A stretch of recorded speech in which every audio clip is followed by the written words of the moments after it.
जननीं शारदां देवीं रामकृष्णं जगद्गुरुं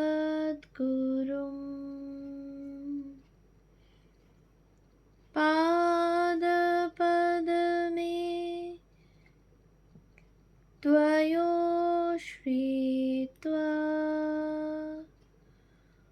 प्रणमामि মুহুর্মুহু।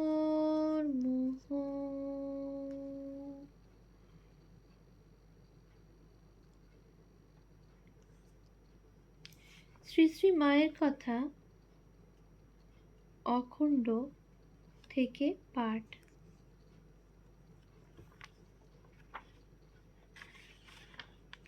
পৃষ্ঠা সংখ্যা ৩৫। ২রা জ্যৈষ্ঠ ১৩২৫। বৈশাখ মাসে শ্রী শ্রী মা জয়রামবাটি হতে এসেছেন।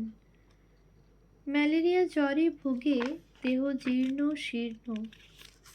একটু সুস্থ হলেই দেখা করা উচিত মনে করে এবং তার অসুস্থ শরীর বলে এখনো কাউকে বড় একটা দর্শন করতে দেওয়া হচ্ছে না শুনে এতদিন দেখতে যায়নি। পরে মেয়েদের আসতে বাধা নাই। আজ এই মর্মে চিঠি পেয়ে গিয়ে দেখি মা পাশের ঘরটিতে শুয়ে আছেন। দেহ অত্যন্ত শীর্ণ। আমাকে দেখেই বললেন, এসো মা, এত দিনে এলে গো? হ্যাঁ মা, কবেই তো আসতুম, কিন্তু শুনেছিলুম এখন আপনার অসুখের জন্য আপনার ভক্ত ছেলেরা সকলের অবাধ আসাটা পছন্দ করছেন না, তাই এতদিন আসিনি। আপনার জন্যে আমাদের প্রাণ ছটফট করে, আর আপনি বাপের বাড়ি গিয়ে এতদিন আমাদের বেশ ভুলেছিলেন। তা আপনার তো সর্বত্রই ছেলে মেয়ে রয়েছে, অভাব তো নেই। মা হেসে বললেন, না মা না, তোমাদের কারো কথা আমি ভুলিনি, সকলের কথাই মনে করেছি। আপনার অসুখ শুনে আমরা তো ভয়েই মরি, না জানি কেমন আছেন। আগের চেয়ে অনেক ভালো আছি মা। দেখো না, পায়ে হাতে কি ছাল চামড়াটা উঠে যাচ্ছে। পায়ে হাত দিয়ে দেখি সত্যিই ওই রূপ হয়েছে। একখানি কাপড় নিয়ে গিয়েছিলুম, দিতেই মা বলছেন, বেশ কাপড়খানি এনেছো মা। এবার কাপড় কমও আছে। পুজোর সময় তো এখানে ছিলুম না। বৌমা সেদিন এসেছিল, তারা সব ভালো আছে? শ্রীমান শোকহরণের কথা জিজ্ঞাসা করে বললেন, তার এখন কি করে চলছে? কাজকর্ম চাকরি কিছুরই তো এখন সুবিধা নেই। কি পোড়া যুদ্ধ লেগেছে, কতদিনে যে থামবে, লোকে খেয়ে পরে বাঁচবে। তা এই যুদ্ধটা গোড়ায় লাগলো কেন বলো তো মা? আমি কাগজপত্রে যা পড়েছিলুম কিছু কিছু বলতে লাগলুম। অধিক কথা কইলে পাছে তার অসুখ বাড়ে, এই ভেবে আজ অল্পক্ষণ থেকে বিদায় গ্রহণ করলুম। 6ই শ্রাবণ ১৩২৫। রাত 7:30। মায়ের শ্রীচরণ দর্শনে গিয়েছি। প্রণাম করতেই বললেন, এসো মা, বসো, ভারী গরম, বসে একটু ঠান্ডা হও। তারা গিয়ে পৌঁছেছে সুমতিরা? হ্যাঁ মা, তারা গেলে পরেই আমি এসেছি। মা, একখানা পাখা রাধুকে দিয়ে এসো, আর এই মরিচাদি তেলটা নাও, পিঠে মালিশ করে দাও।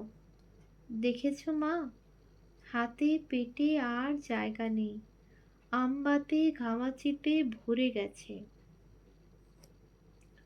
আমি মালিশ করতে বসতেই আরতির ঘণ্টা বেজে উঠল। মা উঠে বসে করজোড়ে ঠাকুরকে প্রণাম করলেন। অন্য সকলে আরতি দেখতে ঠাকুর ঘরে চলে গেলেন। মা, দেখো মা, সকলেই বলে এ দুঃখ ও দুঃখ, ভগবানকে এত ডাকলুম তবু দুঃখ গেল না। কিন্তু দুঃখই তো ভগবানের দয়ার দান। সেদিন আমার মনটা বড় দুঃখ ভারাক্রান্ত ছিল। তাই কি মা টের পেয়ে ওই কথাগুলি বললেন? মা বলতে লাগলেন, সংসারে দুঃখ কে না পেয়েছে বলো? বৃন্দে বলেছিল কৃষ্ণকে, কে বলে তোমাকে দয়াময়?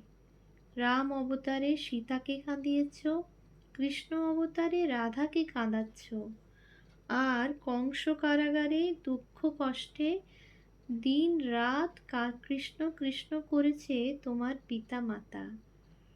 তবে যে তোমাকে ডাকি তা এই জন্য যে তোমার নামে সমন ভয় থাকে না। শচীন ও দেবব্রত মহারাজের কথা উঠল। মা বললেন, শচীন বড় ভাগ্যবান ছিল। দেবব্রত যে রাতে দেহ রাখলে সেই রাতে বৃষ্টি ঝড়, লোকজন এ মঠে তখন কেউ ছিল না। আর শচীন সকালে গেল, মঠ লোকে ভরপুর। দেবব্রত মহারাজ যখন দেহত্যাগ করেন তখন শ্রী শ্রী মায়ের দেশে গোয়ালপাড়ায় খুব অসুখ। তজ্জন্য পূজনীয় শরৎ মহারাজ প্রভৃতি সব তথায় গিয়েছিলেন। শচীন মহারাজ যখন দেহ রাখেন তখন সকলেই এখানে, শ্রী শ্রী মাও ছিলেন। দেবব্রত মহারাজের কথাই বললেন, দেবব্রত যোগী পুরুষ ছিল। একটি স্ত্রীলোকের কথা উঠল। মা বললেন, ওরূপ চেহারার লোকের ভক্তি বড় একটা হয় না। ঠাকুর বলতেন শুনেছি। আমি বললুম, হ্যাঁ মা, আবার কান তুলসে ভিতর বুঁদে ইত্যাদি আছে, ঠাকুরের বইয়ে পড়েছি। মা, ও সেই কথা বলছো? সে নারায়ণদের বাড়ি গিয়ে ও কথা হয়েছিল। একজন একটি স্ত্রীলোককে রেখেছিল। সেই স্ত্রীলোকটি এসে ঠাকুরের নিকট আক্ষেপ করে বলেছিল, ওই তো আমাকে নষ্ট করেছে। তারপর আমার যত গহনা টাকা ছিল সে সব নিয়েছে। ঠাকুর তো সকলের অন্তরের সব কথাই জানতে পারতেন, তবু জিজ্ঞাসা করতেন। স্ত্রীলোকটির কথা শুনে বললেন, তাই নাকি? মুখে কিন্তু ও তো খুব ভক্তির কথা সব বলে। ওই কথা বলে তিনি ওই শ্লোকটি বললেন। যা হোক, মাগে তো তার কাছে পাপের কথা সব ব্যক্ত করে খালাস পেয়ে গেল। নলিনী, তা কি হয় মা? পাপের কথা একবার মুখে বললে আর সব ধুয়ে গেল? তাই যায় কি? মা, তা যাবে না। তিনি যে মহাপুরুষ, তার কাছে বললে যাবে না? আর এক কথা শোনো, পাপ পুণ্য প্রসঙ্গ যেখানে হয় সেখানে যত লোক থাকে তাদের সকলকেই সেই ভালো মন্দের একটু না একটু অংশী হতে হয়। নলিনী, তা কেন হবে? মা আমাদের বললেন, শোনো মা, কেমন করে হয়।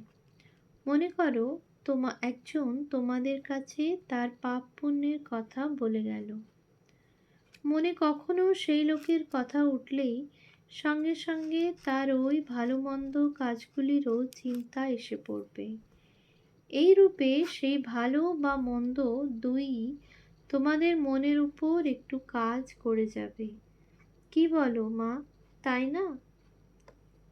আবার লোকের দুঃখ কষ্ট ও অশান্তির কথা ওঠায় মা বলতে লাগলেন, দেখো, লোকে আমার কাছে আসে, বলে জীবনে বড় অশান্তি, ইষ্ট দর্শন পেলুম না। কিসে শান্তি হবে মা? কত কি বলে। আমি তখন তাদের দিকে চাই আর আমার দিকে চাই, ভাবি এরা এমন সব কথা কেন বলে? আমার কি তাহলে সবই অলৌকিক?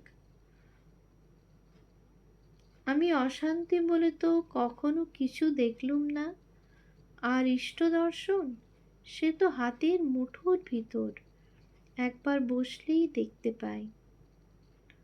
মার ডাকাত বাবার কথাটি বইয়ে পড়েছিলুম, তার নিজ মুখ হতে সেইটি শোনবার ইচ্ছা হওয়ায় মাকে এখন জিজ্ঞাসা করলুম, মা, বইয়ে পড়েছি একবার আপনি দক্ষিণেশ্বরে আসছিলেন, লক্ষ্মী দিদি প্রভৃতি সঙ্গে ছিলেন।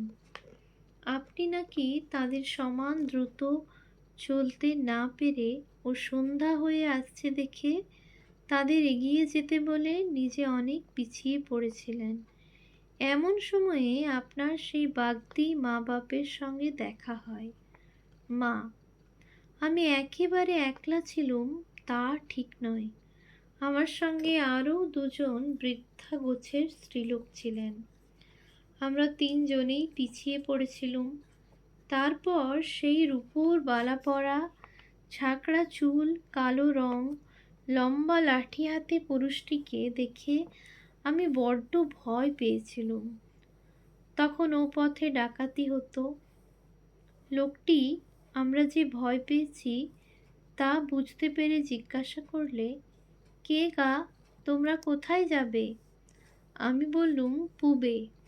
লোকটি বললে, সে এ পথ নয়, ওই পথে যেতে হবে। আমি তবুও এগোইনে দেখে সে তখন বললে, ভয় নেই, আমার সঙ্গে মেয়ে লোক আছে, সে পিছিয়ে পড়েছে। তখন বাপ ডেকে তার আশ্রয়ে যায়। তখন কি এমনি ছিলুম মা? কত শক্তি ছিল! 3 দিনের পথ হেঁটে এসেছি, বৃন্দাবন পরিক্রমা করেছি, কোনো কষ্ট হয়নি। তারপর মা বললেন, দক্ষিণেশ্বরে নবদ দেখেছ? সেইখানে থাকতুম। প্রথম প্রথম ঘরে ঢুকতে মাথা ঠুকে ঠুকে যেত, একদিন কেটেই গেল, শেষে অভ্যাস হয়ে গেছিল। দরজার সামনে গেলেই মাথা নুয়ে আসতো। কলকাতা হতে সব মোটা সোটা মেয়ে লোকেরা দেখতে যেত, আর দরজায় দুদিকে হাত দিয়ে দাঁড়িয়ে বলতো, আহা, কি ঘরেই আমাদের সীতালক্ষ্মী আছেন গো, যেন বনবাস গো। নলিনী ও মাকুকে লক্ষ্য করে, তোরা হলে কি একদিনও সেখানে থাকতে পারতিস? তারা বললেন, না পিসিমা, তোমার সবই আলাদা। আমি বললুম, গুরুদাস বর্মনের বইয়ে পড়েছি, শেষে নাকি আপনাকে একখানি 8 চালা ঘর করে দিয়েছিল, এবং ঠাকুর একদিন সেই ঘরে গিয়ে খুব বৃষ্টি আরম্ভ হওয়ায় নিজের ঘরে আসতে পারেননি। মা, কই মা, কোথায় 8 চালা? অমনি চালা ঘর, শরতের বইয়ে সব ঠিক ঠিক লিখেছে। মাস্টারের বইও বেশ, যেন ঠাকুরের কথাগুলি বসিয়ে দিয়েছে। কি মিষ্টি কথা! শুনেছি ওই রকম বই আরও 4-5 খণ্ড হতে পারে এমন আছে। তা এখন বুড়ো হয়েছে, আর পারবে কি?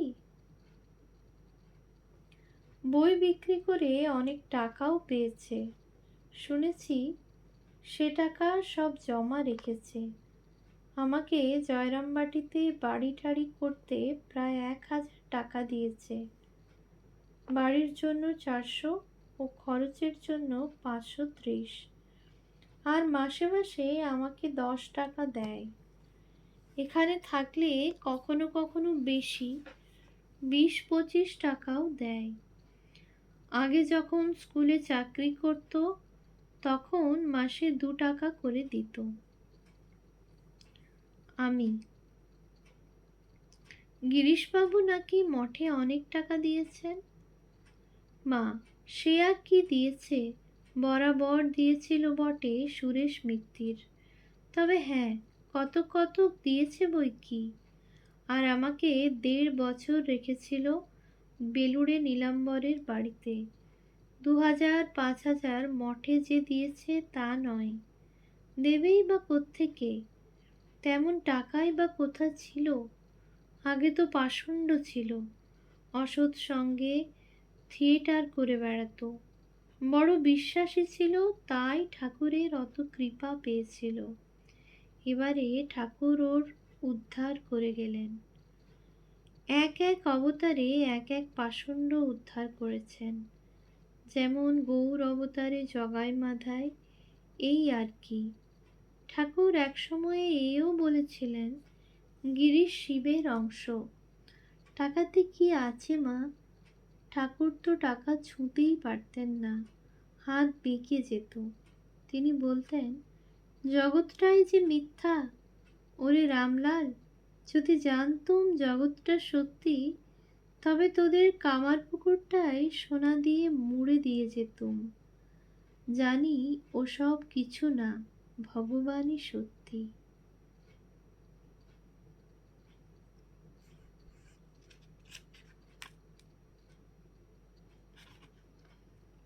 মাকু আক্ষেপ করছে, কি এক জায়গায় স্থির হয়ে বসতে পারলুম না। মা বললেন, থির কি গো, যেখানে থাকবি সেইখানেই থির। স্বামীর কাছে গিয়ে থির হবি ভাবছিস? সে কি করে হবে? তার অল্প মাইনে চলবে কি করে? তুই তো এখানে যেন বাপের বাড়িতেই রয়েছিস। বাপের বাড়ি লোকে থাকে না? এই দেখ না, এ রয়েছে নিজের সংসার ছেড়ে। তোরা এতটুকু ত্যাগ করতে পারিস নে? দেখ না একে, কি শান্ত মূর্তি, আর আমি আছি বলে আছে। আর তোরা থাকতে পারিস নে?